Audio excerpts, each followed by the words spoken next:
So I'm at Swedish Medical Center in the Learning and Development Department talking to Judy Hansen today.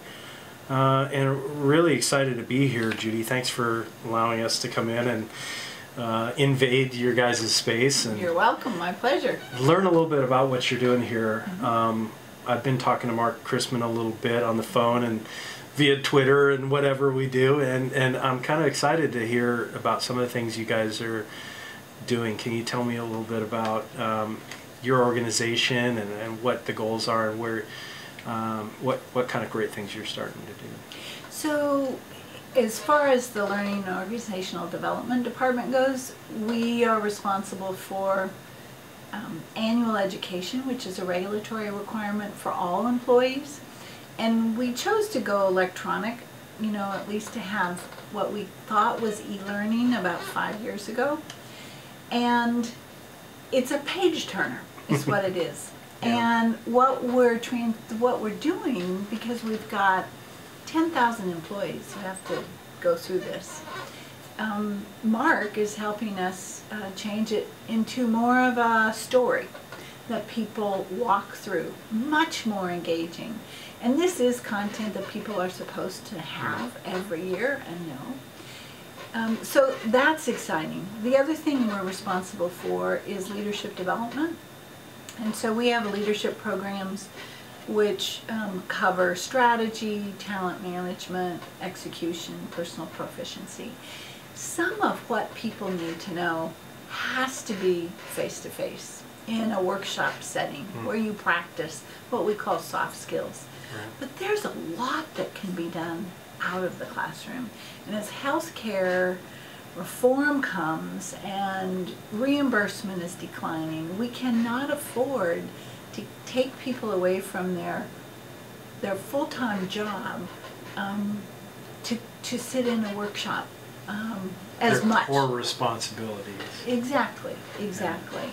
And so we're coming up with alternate delivery methods that are either just in time or are accessible whenever you need it, particularly.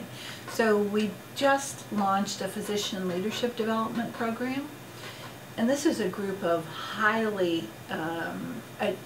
achievers who read everything you give them and do all their assignments, and we're delivering much of the material to them through a website. And they also have created a LinkedIn group where they're communicating with each other about projects.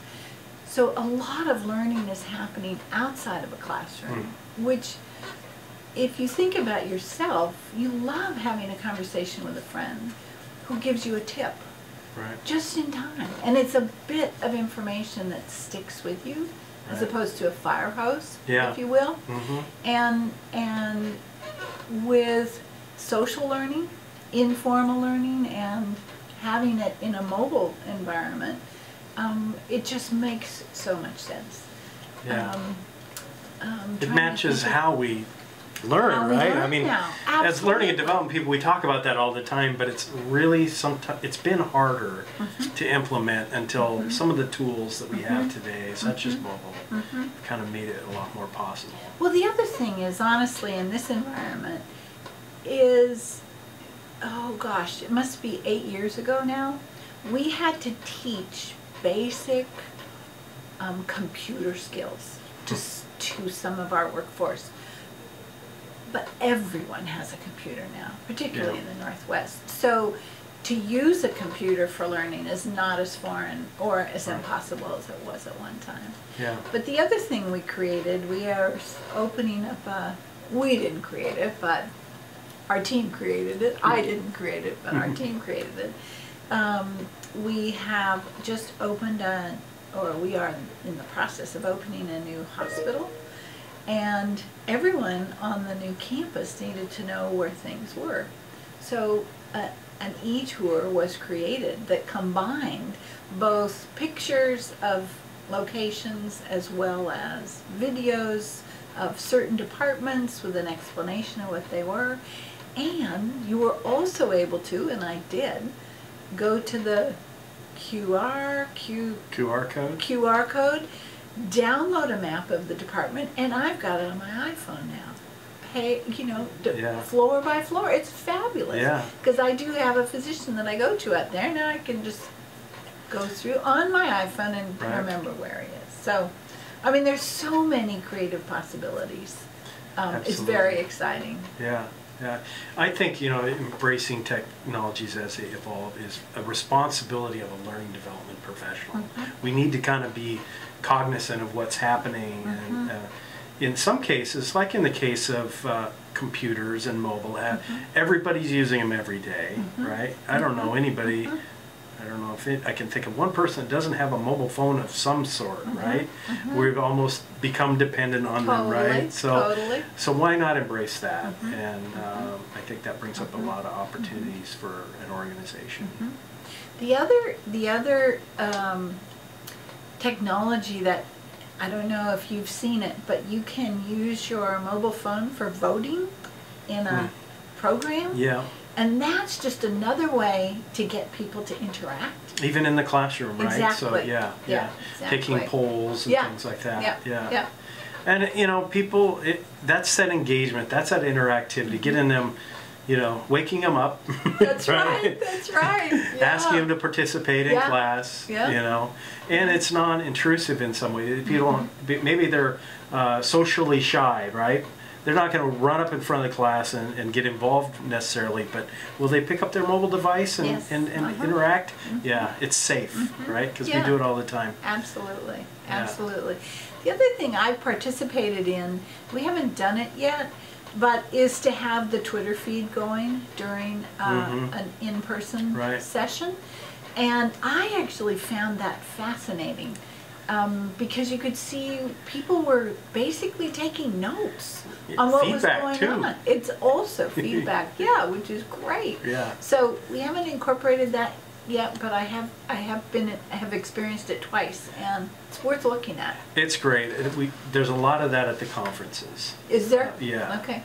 Yeah. So you go to the conference, and there's this whole back channel, like the e-learning guild, DevLearn. They put it up on a big display in the hallway, and then they kind of publish a little book on it at the end. So it's a really, really cool way of coming back around to the learning and getting that feedback back. So I'm looking forward to hearing how you guys implement that. That would be fun. Yeah.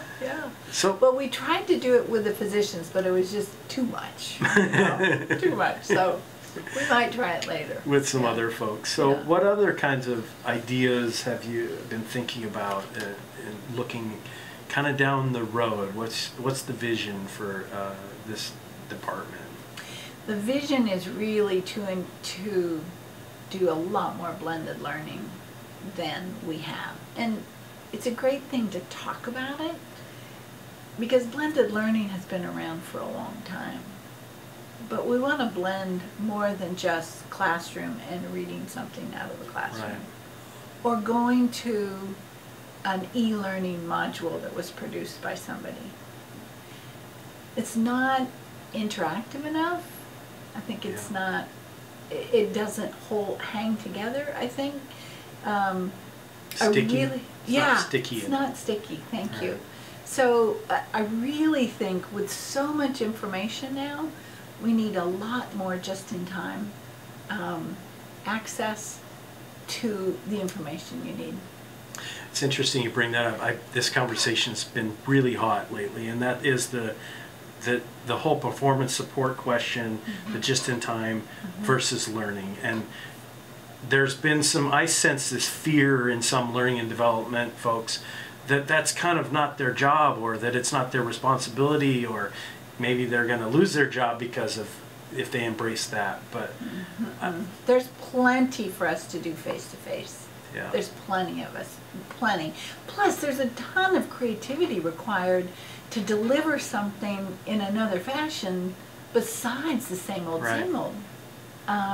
Maybe if you get excited about creating it, the learner's going to get excited about taking it. Yeah. We kind of get, I think, bogged down by doing the same old sometimes, and we feel that it's boring. And, totally. And if we feel that way, maybe they're going to feel that way too. The learners feel that way as well. Exactly. So one of the things that we have found in some of our leadership programs employees or new supervisors need to understand some HR policies. And there's been a tendency for an HR professional to come and talk for an hour about the dependability policy. Well, they have now chosen to go to a resource you can access yourself about what the policy is, what different courses of actions are that you could take, and you can get the information on your own just in time. And then when you come to the class, you ask them questions, stump the HR person, if you will, and that's totally giving them information what they need in the moment. Instant feedback. Exactly.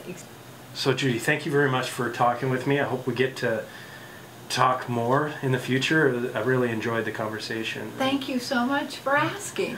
Good luck on the future adventures too. Thank you. All right. Thank you.